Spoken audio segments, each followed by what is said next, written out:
And welcome to another edition of Ducks No Sports. This week is my third installment of my NBA previews, as this time I preview the Southeast in the Eastern Conference. Of course, a very interesting division, as you have some of the best teams in the league and some of the worst teams in the league. So you really got both sides of it in the Eastern Conference. But with this division, we got to start with the champs. And of course, the champs are the Miami Heat.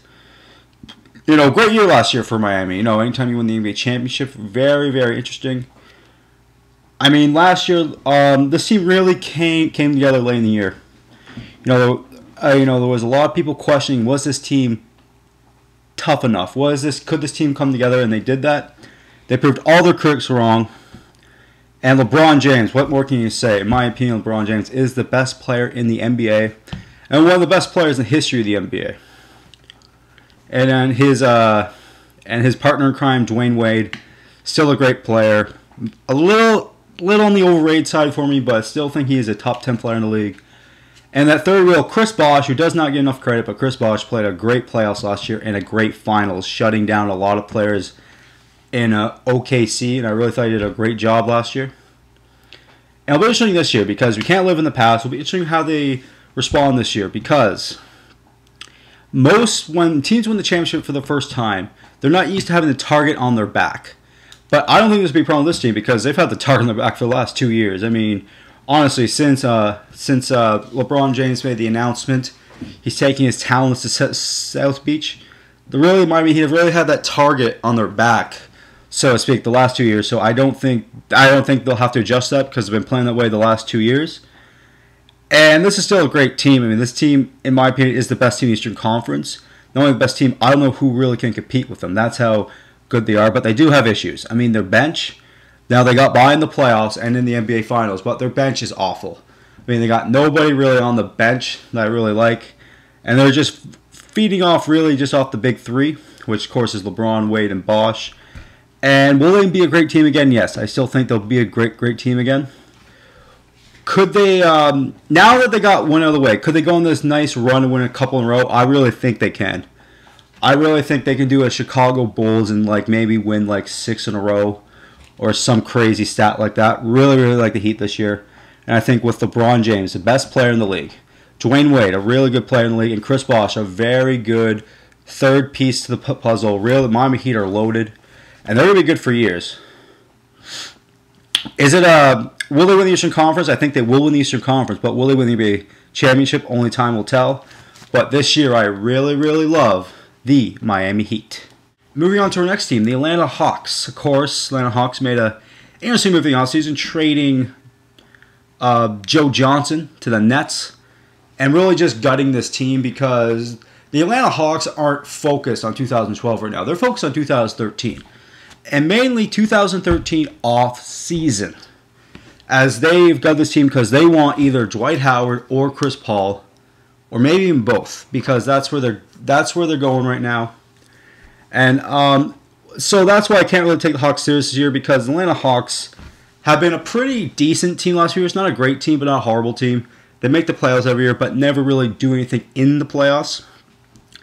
So I don't expect anything to continue. I don't think that will continue to be a good team this year, because I expect the team to be one of the worst teams East, because they've got this roster for a reason. And I think in the short run, they're going to look horrible, but in the long run, it could pay off. But it'll be interesting how this team comes together, because there's really no star player. I don't see how they're going to score, or even how they're going to stay in games. They got to tighten up their defense, which they haven't been a great defensive team over the last few years. And I just think this year in Atlanta is going to be a long, long year, because they've chose it to be a long, long year. And moving to another interesting team, the Orlando Magic, who have basically thrown up the white flag, and they are in rebuild mode, because they've traded their best player, Dwight Howard, to the Lakers, got some decent picks back, and that's what Orlando wanted. They wanted the picks, and they got some good young players on that roster, but no players that could replace Dwight Howard, because Dwight Howard is a beast and one of the best players in the NBA. And it'll be interesting, because there was a dark cloud over the Orlando Magic through all of last year. I mean, will he stay or will he go? Really unprofessional way, Dwight Howard, and I'm glad Orlando Magic finally got rid of him because he basically was a baby all his way through his time in Orlando, at least at the end part of that. And big ups to Orlando Magic for getting rid of this guy because Dwight Howard, probably the most overrated player in the NBA currently going. And will the Orlando Magic be good?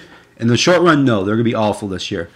But they got some decent picks, and they've got their new GM is from OKC, which how did OKC build a team? Through the draft. And that's exactly what Orlando's going to do. They're going to build their team through the draft. So they're going to be bad this year, but they'll be bad next year. But in a few years, they could be back to being one of the better teams in the East, and maybe have a better shot to be a better team in a few years because they're not going to be built on a star player. They're going to be built on building through the draft and getting solid basketball players. So Orlando Magic have a tough year this year, but in the future, it's looking up in Orlando. And our next team, the Washington Wizards. Always interesting with this team, but this team's success is really built on John Wall and his development becoming a great superstar in the NBA. Last year I was really high on the Wizards. I really thought they'd be a good team, and they weren't. John Wall digressed. He went the opposite way. Showed that maybe he's not exactly a team guy. They showed in his first year in the league, and went the opposite way. Didn't like what I saw of the Wizards last year. Pretty clear if John Wall isn't scoring and passing the ball and being a great playmaker, this team can't really do anything. And the Wizards got off to a horrible start last year and just got worse and worse through the season. Second half of the season came back a little, but again, it was just too little, too late. And going for this year, I maybe I'm drinking the Kool-Aid again, but I like the Wizards this year. I think they can sneak in to the playoffs with a lot of teams like Orlando and Atlanta on the way down. I think Washington has a chance to maybe get a few more wins this year. Maybe I'm not saying they're going to challenge the Miami Heat or anything, but I really like the Wizards maybe sneak into the back of the playoffs, maybe a number 7th or 6th seed. Very possible because I really like John Wall. I really think he's going to be a superstar in the NBA. And I really think John Wall is the next great player in the NBA.